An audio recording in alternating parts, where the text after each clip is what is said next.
Hey, I'm On from Hyperbolic. Cursor just released version 1.0 with native support for Jupyter notebooks. In this demo, I'll show how you can use the Hyperbolic Cursor extension to plug in remote compute directly within your notebook. After we install the extension, we should configure our settings under Hyperbolic. Next, under Available Machines, we can choose a cluster. We'll choose some H100s. We can specify the number of GPUs and expose a port for Jupyter Notebook. While the instance starts up, we can send a prompt to Cursor. Once our GPU is ready, we'll press Run Jupyter Notebook Server.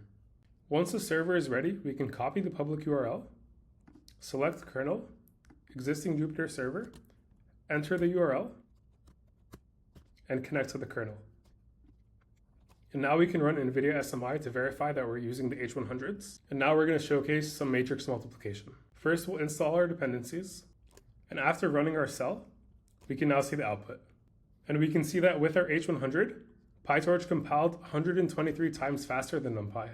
This is a huge unlock for AI and ML engineers. You can now run complex workloads directly within Cursor, using powerful compute at an affordable cost with Hyperbolic. Try out the extension today and follow for more AI dev tools with Hyperbolic.